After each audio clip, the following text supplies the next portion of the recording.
Alright, what is going on, guys? It is Flux here, back with another video. So, has been quite a minute since I've uploaded, but I got very busy this semester.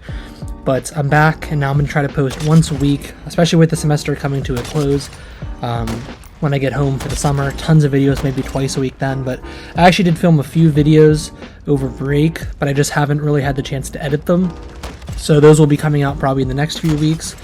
But today I just wanted to kind of get on and talk. It's a different type of video, and I think I'm going to shift my upload style from gameplay focused, more like commentary focused, or maybe a bit of both. But I wanted to talk about like kind of the plan for COD 2023. So originally we were thinking we were going to get a continuation onto the current Modern Warfare 2 with like the OG MW2 maps, weapons, stuff like that, and just be like an expansion pack for like $30.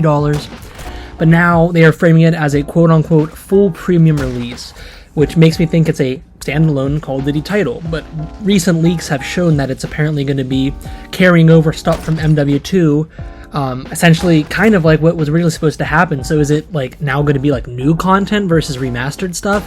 It's just confusing, and I don't know how they're going to be able to give us a $70 price tag if we're not getting like a new game. Like, if we're getting a $70 game, it needs to have at least like 8 new maps, like 20 to 30 new weapons. It needs to have the content of a new COD. Otherwise, the price tag isn't like, you can't justify that. I mean, if you're only giving us, you know, like 4 or 5 new maps and like a couple new weapons, like you can't expect people to pay $70. And I think we're getting an extension in the campaign, which obviously we'd love because it had a cliffhanger, and I loved the campaign. And I'm not usually a campaign player, but because they made it access early, which I think they're doing again, which I'm happy about, it allowed me, players that focus on multiplayer, to actually like enjoy the campaign. And it was a really good campaign, and the cliffhanger really makes me want to play the next one. But that's the biggest question, is how are they going to justify a $70 price tag if it's a carryover? Now, maybe what'll happen is they're going to carry over the maps and modes and give us a ton of new stuff. And that might be interesting, because if we got like a different feeling game, because this is being worked on by Sledgehammer, it would be interesting to see how the guns played on a, you know, maybe slightly slower time to kill, because currently the time to kill is outrageously fast. Especially me being a sniper, and I like to snipe, if the time to kill was a little slower, being able to use like the snipers would be so much more enjoyable, and I wouldn't die in like 2 bullets from a Vaznev.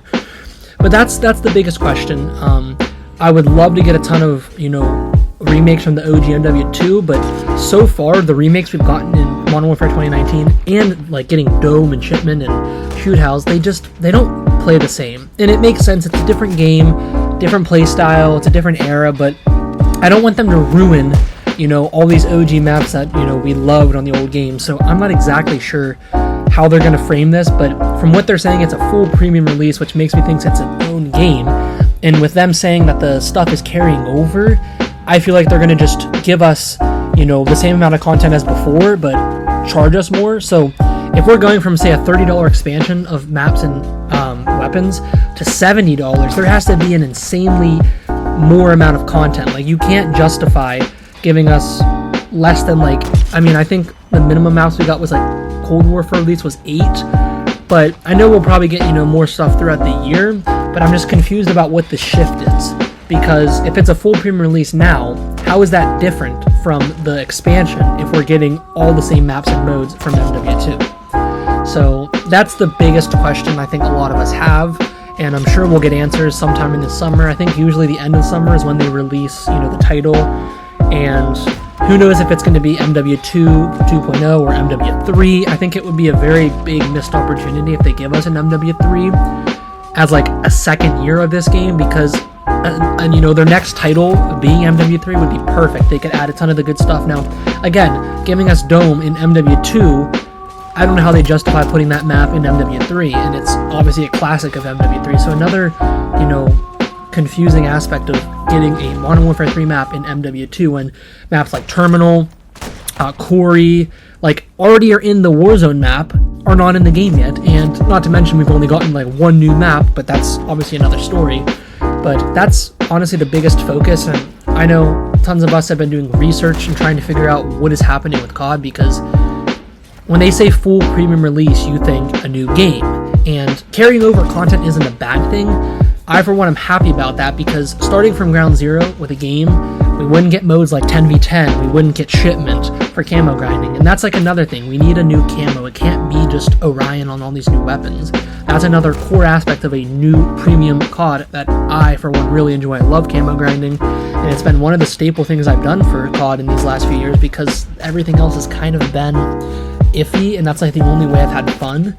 But I'm interested to see what they're going to do because, you know, there's going to be tons of people that, you know, kind of play COD, and if you give them very minimal additions to MW2 for $70, they're just not going to buy it and play the old game. So it'll be interesting to see what happens. Let me know down in the comments what you guys think will happen, but I'm hoping that if it is a $70 price tag and a premium release, we get the content that is considered a premium release and not them just like kind of being money hungry and just giving us the same amount of stuff for more money.